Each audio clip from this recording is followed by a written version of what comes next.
Good morning, good day, and good evening, wherever you are tuning in around this wonderful, beautiful globe. My name is Craig Whitney, and I'm the founder of Next Level Coaching and the Legacy Forge podcast. Today's episode. So, to start with, for the video, I have a model behind me that I will explain. For all those tuning on audio, this is an episode that I'll be going over the Arete Method. So, for ideas' sakes, if you're driving a motor vehicle or doing something that has your attention fully focused, maybe listen to it the first time through once, just listening in.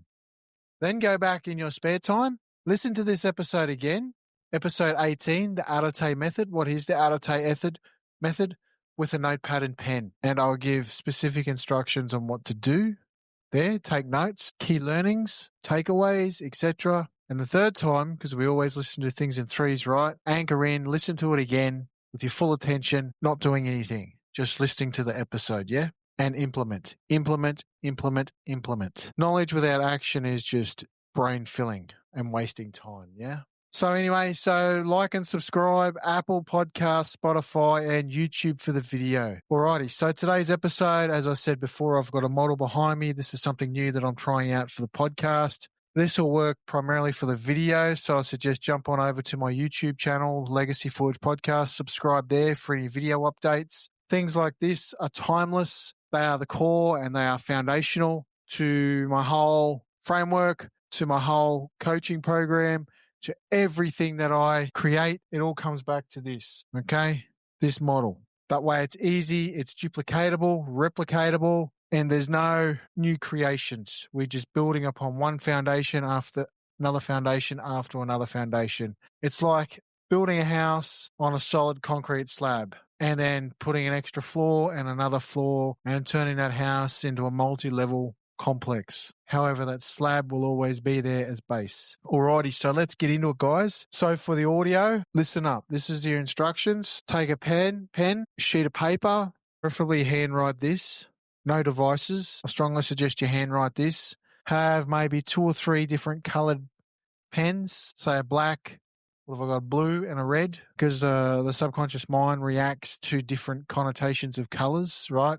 Red specifically, well, we've been trained in school, the red looks like a mistake. However, we reframe that as feedback to learn from specifically, yeah? So blue, black, and red. So the first instruction here, so the video guys, you can follow along here.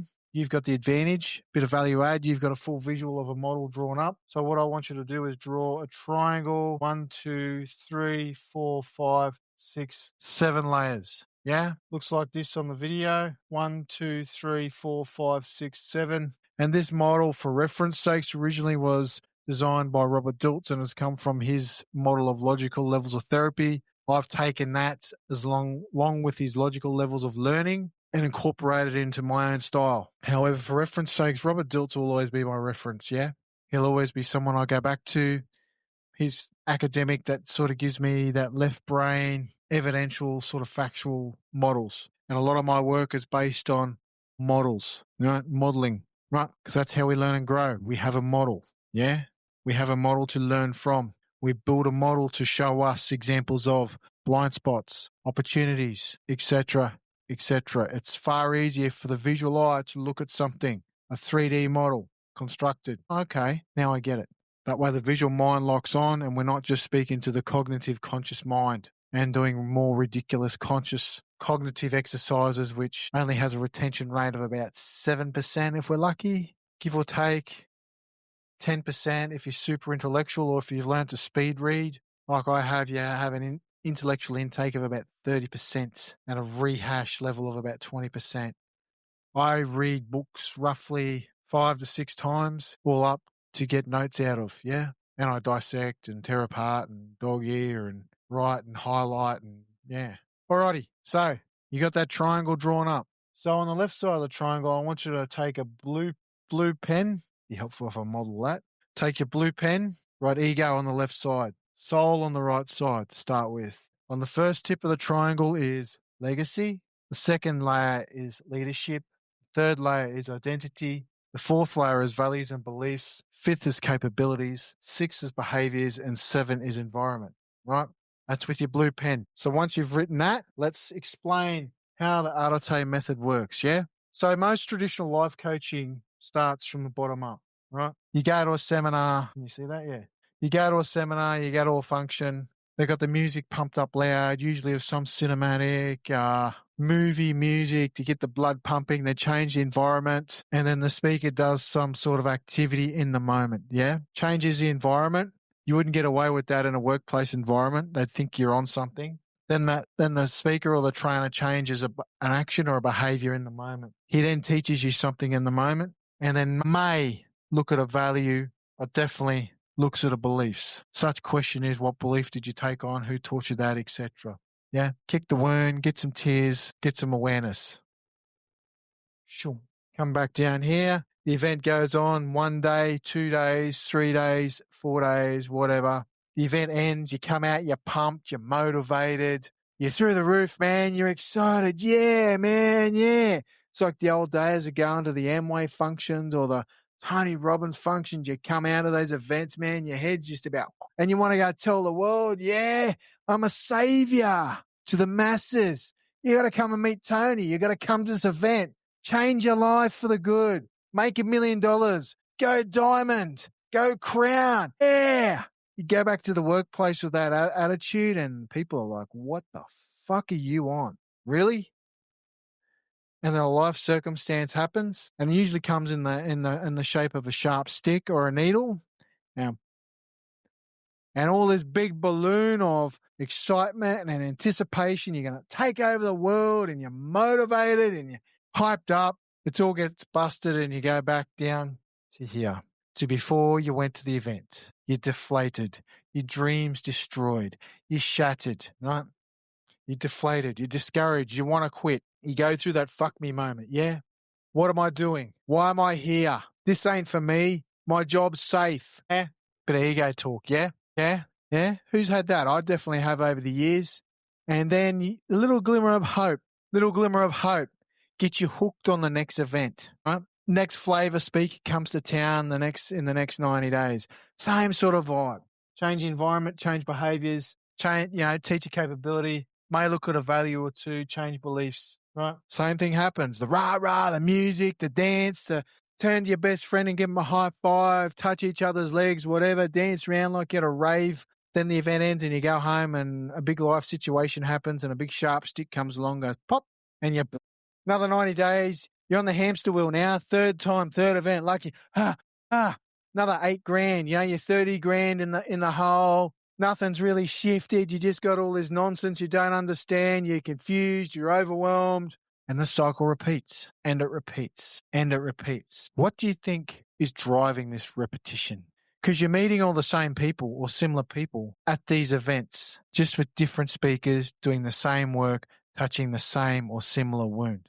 Studies, and I have researched this from Harvard, even psychological APA, American Psychological Association as well. Studies do indicate if you do this type of work and you keep going back and back and over and over and over, you are 60% more likely, yes, more likely to re-traumatize yourself because you are sending messages to the body to feel like they're reliving that traumatization again and again and again. Let me repeat that.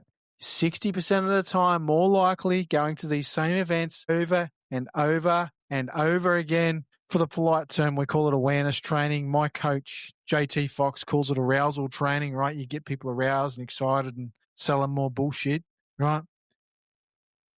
60% of the time, you re-traumatize yourself. It's 1 in 4 times more worse than utilizing what they call it, rehashing hypnosis or special type of hypnosis that the CIA and FBI use to solve murders and historic crimes, where they put victims of rape, where they've witnessed serial killings and stuff like that, back through the trauma to gain evidence. You re-traumatize yourself. I was a product of that until I had this model explained to me and until I walked the model. And now I have one coach, one lead coach, and that's JT Foxx. I've got a lot of respect for that man. He's a billionaire, and he's got results on the board, and he's a zero bullshit type of man, and he'll call it out. He will call it out. He will break people's egos to get them here. Okay? I was once an addict to the self-help seminar bullshit. Yeah? Because once I cottoned onto this pattern, they change the environment. You spend $8,000 on a ticket to go have your environment change. You get in a room with a couple of hundred other people and they're up and down and they're dancing and carrying on like you're at a rave, right? Then you can change the behavior temporarily, right? Then you might teach them a skill or two, like a strategy, like, parts, or a quick swish pattern, as they call it, NLP, or a quick hypnosis pattern, or the old sort of technique is strategies, where you look at strategies and reframe into new strategies, right? Old as the hill, 1970s, first generation NLP, dinosaur age techniques. Does work a little bit, only temporary. Then hit the beliefs, who taught you that? What's that belief? Rah, I'm this, I'm that, I'm not good enough. Kick it, get some tears, right? Make them cry a bit, right? Ruffle them up, and then get clarity on the next step, and then upsell them. Yeah. Same thing over and over and over again. Okay. Until they go home and a life event happens, a big sharp stick, and they're back to square one. And this is what was shown to me. And I went, fuck. And I'm $100,000 in, right? I've been to Tony Robbins. I've been to some of these other rah-rah speakers and jumping up and down. And I had a funny feeling I could call bullshit. Yeah. And I did. And then I met JT Foxx and I aligned with him. I'm right. What can I do? So JT's my lead coach. I've also worked with Robert Dilts, done his programs, which is giving me the left brain sort of side of things. He taught me this model and I've simply customized it to the next level. So the first tier we start. Right, first up, I don't start at the bottom. So the Arete Method is, so let me explain this. So somewhere along our life journey, we're here, right? So for those on the audio, this is a left sign of an arrow going either way between the environment and somewhere up towards our legacy. We think we're living our legacy, right? But really we're living here. Yeah. For an example of that, leadership, right? I meet a lot of managers who think they're leaders, but they're tyrants, armchair tyrants. And they run their areas like a dictatorship and yelling and screaming and they abuse their staff. That ain't leadership. Tell you now, that's not leadership. Legacy. Right. Legacy is a mismarketed word nowadays. It's misunderstood. It's a misunderstood term and it's disrespected in particularly from our greats, our ancestors. You're not living your legacy chasing money. I can tell you that for sure. Yeah. Identity is a good one. What are your habits when you're not around, or rituals? Similar to leadership, who are you when you're not around? Modeling rituals, values and beliefs. Again, I walk into a lot of organizations and I see the values blowing up on the wall. Painted up on the wall as some permanent decoration and the staff are doing a complete 180 opposite. Yeah. Capabilities is another one. You don't rise to the height of your dreams. You raise to the height of your training, right? Training. What do you need to do? Yeah. Behaviors. What behaviors do you need to change in order to get here? Yeah. And then we look at the environment last. This is the same process I see in self-help. It's the same process I see addicts going through the cleanse, right? Where the alcoholic, crack addicts, meth addicts, ice, heroin, Alcoholics Anonymous, Narcotics Anonymous. So I've got a lot of respect for those organizations. They just got the pyramid around the wrong way, trying to change the environment first. So the whole key to get from here to here, we start from here, right? And we go down, right? So for those on the video, on the audio, we start on the legacy and then we walk down the pyramid, yeah? To get to our soul. Robert Dilts clearly defines the difference between ego and soul. Ego is a manager who thinks he's a leader running his organization like a tyrant, or someone who's outgrown his identity for his business or his job, or someone who's living false values as a false narrative as beliefs, yeah? Or someone who thinks they know what they're doing, but they don't. Their behaviors quickly mirror that, and you're in such a toxic environment that there's no progress or growth, yeah? Legacy. So what is legacy? This is, I'm going to use a Greek term, and it's called aeternum. That's AETERNWM, right? I'll backtrack a moment. So what is Arete Method. Now, ancient Greeks defined it as arete as living and excellence of being. Note, excellence of being. Historically, the Stoics, the Greeks, and even the Romans, when they conquered Greece, they took on a lot of the Greek mythology and philosophy and incorporated it. Excellence of being, the Roman warriors, the soldiers, the generals, the leaders. Even Julius Caesar was known as a great. He was living his legacy until corruption got to him. Marcus Aurelius, Pythagoras, Seneca, and many other Greeks. They lived a life of excellence in being. Aetonum comes in, and it's Greek for basically legacy. Mark of the immortal. Do you notice that the ancient Stoics are immortalized? Their teachings are still prevalent and as current today as they forever will be. Why? Because they've been immortalized. They have the mark of the immortal. They survived thousands of years and they still progress. They have been immortalized. That is the definition of legacy. When you and your project, your idea, your organization become marked and immortalized. Not many businesses get to 100 years.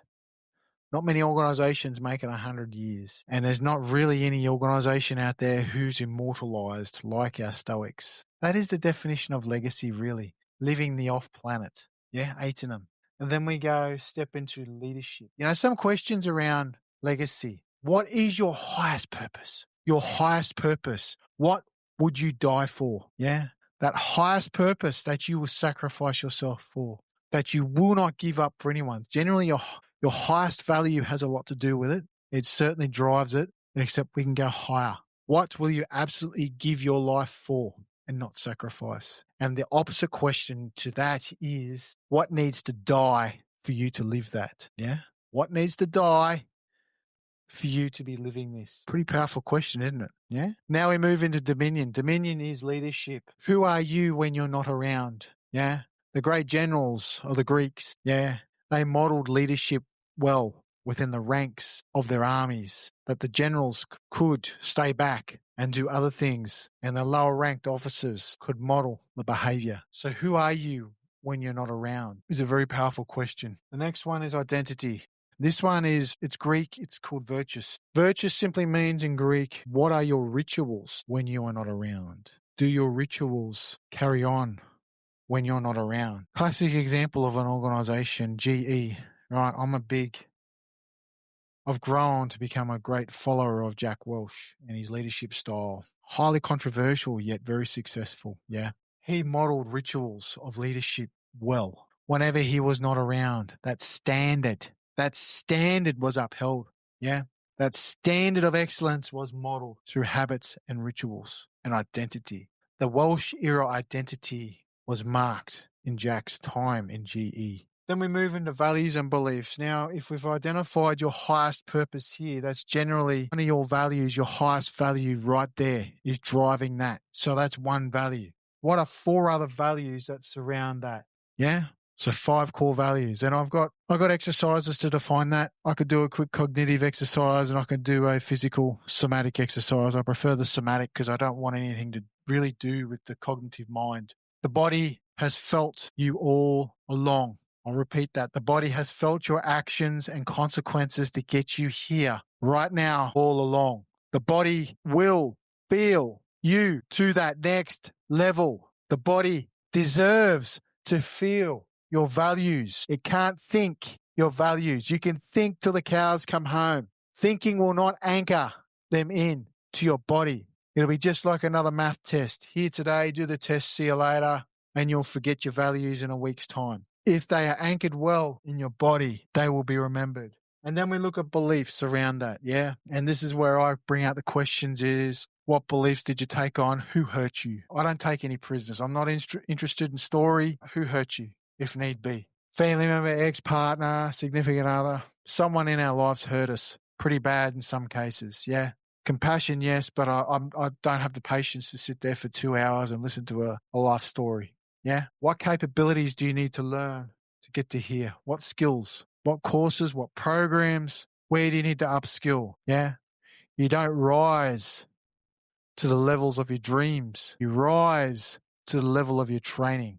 You might have to get back to uni and do a degree. You might have to be a mature age student, go back to high school in some cases. I've met some lovely mothers who have gone back and done their year 12 because they never got the opportunity when they were younger. Although they needed their year 12 certificate, I think it's a HSC, I can't remember what they call it these days, to get to their pathway where they need to go. What capabilities do you need to learn in order to get to here? Yeah. And then down here, what behaviors need to change? Yeah. We've identified the beliefs. Yeah. I'm not good enough. I'm not worthy. Who hurt you? My ex-partner hurt me. My ex-husband. Okay. And that equates to your behaviors as a safety mechanism, right? So what behaviors need to change? Yeah. I don't take no prisoners, man. And I'm only giving you as sort of a basic overview. I have a framework that I go by. It differs from person to person because no one's a cookie cutter approach, but I follow the same structure. And last off, environment. This is where I created a little audit. It was initially as a bit of a throwaway lead magnet, and it's in my collection. It's basically to audit your surroundings. What needs to change in your environment now? Not tomorrow, not next week, now. What conversations need to be had now? Is it firing a staff member, firing a CEO, kicking a housemate out, right? Breaking a relationship up, right? Cease communication with your family, right? Because they're too toxic. What actions and conversations need to happen now? That's one of the questions. What in your environment or who in your environment needs to change, and who do you need around you now? Who do you need around you now? It's generally a coach and generally better quality people. And yes, I love my family, my clients. You are my family. My viewers are my family. My Facebook groups, my family. Family is defined to me by loyalty. I got your back no matter what. I don't care where I'm at. You can call me any time of the day for those who have my number, and I'll listen to you, and if need be, I'll come and get you. That's loyalty. I just ask the exact same thing in return. And just because you're related doesn't change the loyalty fact. I've disowned my family many, many times over the years because they've become too toxic for my liking. Yeah? So that's environment. So for my audio friends listening on Apple and Spotify, you got this, right? So just a quick rundown again. 7-layer deep triangle. We start ego on the left, soul on the right, legacy at the top, leadership, identity, values and beliefs, capabilities, behaviors, and environment. All life coaching coaches from the environment first to change behavior temporarily, to update capabilities. They might teach a strategy, a values technique, a switch pattern, or whatever. It's all temporary in the moment. They may do a values exercise. More than likely, they'll look at the beliefs, because beliefs and kicking a wound is low-hanging fruit for a speaker. Yeah. Very rarely they get to identity, and then they may ask, what do you want? Which is basically, what's your goal? Why are you here? Not what's your legacy? Why are you here now is a different question than what is your highest purpose. Notice I don't use why a lot, okay? I'm not interested in why. I'm interested in what. I'm interested in shifting from the how to the why not. I had lunch not so long ago with the founder of Hungry Jack's Australia. His name's Jack Cohen. He's in his 80s. He's worth about $8 billion Australian or 5.5 billion US. Yeah. Lives at the cliffs in Sydney. You wouldn't think he's a billionaire. I've got a photo with him, and he's got a pair of loafers on him that have got holes in them. He looks like he's homeless, but he's a billionaire, and he lives in a humble little house at the cliffs in Sydney. He doesn't want to move house because that means he has to sort all his stuff, right? And he drives a 10-year-old Land Rover, right? Most humblest American you could ever meet. And I had the privilege of having lunch with him, one of the many people, yeah? And he quickly looked over my program, and the questions he was poking me on. He was asking me, what's the purpose of going down the how-to? Why are you becoming a how-to? What's this? And then I couldn't answer him because, okay, this is what other coaches have been doing. And he told me, as if JT hasn't kicked your ass hard enough. Shift away from the how-to to the why not. The how-to you can Google on YouTube. The how-to you can get on Udemy for, $20 a month US, or your favorite online course creator. How to become a better man you can find on Google. You may not necessarily get a program or a course that's exactly within your timeline starting ratio, but you'll get something. Yeah? Yeah? Jack Cohen challenged me to shift from the how-to, the magical 5 fucking steps of blah, blah, blah, blah, blah, to why not. How-to is here. Why not is here. So for those on the audio, how-to is walking up the pyramid from environment, behaviors, capabilities, values. Then if you're lucky, you might have a look at identity. Very rarely You might get asked questions like, why are you here now? It's a different question to what's your highest purpose? What are you willing to die for? And what needs to die today in order for you to start to achieve this? Totally different questions. I can tell you that now. Yeah. We walk down. How to is ego. It's templated, cookie cutter. It's pigeonholing. We are humans. We think, act, feel differently. We cannot be put into one box.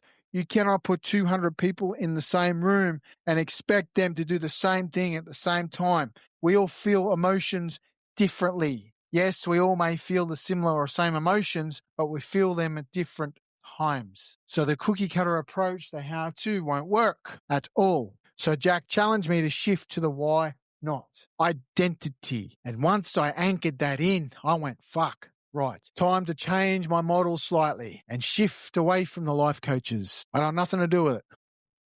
Dig into JT Foxx a little bit more. He's onto something. Shift from here to here.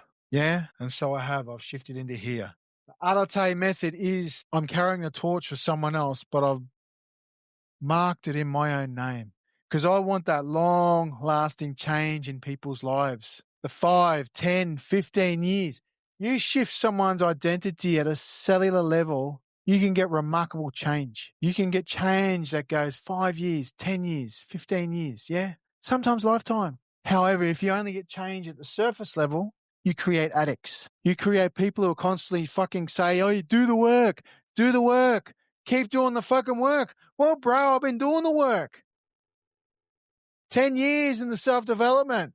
And the last 3 years, I've kind of woken up and gone, fuck this. I'm no better than a crack addict. I'm just addicted to information. Yeah? How to shift from here to here. Soul. Why not? That's right. Soul. Once you shift into your soul, you feel it in your bones. It's not surface level on hype, and I'm not pushing myself to perform on stage. I'm not acting. I'm living. I'm not a paid jester on stage. I'm living my legacy. That's right. So that, my friends, is the Arete Method as a whole. Now, what I'll do, we'll go deeper, hey? I started this on my Facebook group and I never finished it because I kind of fell off the wheel with other things. However, I'll go back and finish it. But for the podcast's sakes, we'll break each layer down and I'll do a layer a day. How's that sound, yeah? And then we'll dig a little deeper, 20 to 30-minute episodes, whatever. And I'll go through what each layer means, yeah? Alrighty, guys. That's it for me this evening. My voice is spent. Yeah? Like and subscribe. This was purely done up in the mere moments of my mind. There was no planning. There was no scripting. 22nd of December, I've just come off a 16-hour day. I'm pretty well tanked, yeah? So like and subscribe. Find me on Apple and Spotify for the audio and YouTube for the video, guys.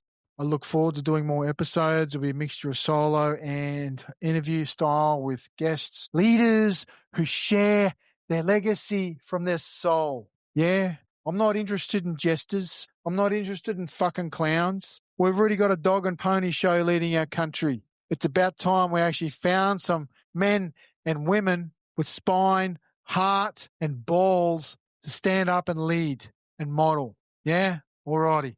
That's it for me for now. Follow me on Facebook, Craig Whitney. Add My Next Level Coaching on Instagram, TikTok, Legacy Forge podcast on YouTube. Let's connect. Let's have a conversation. Alrighty, guys. I'm out of here. Bye for now.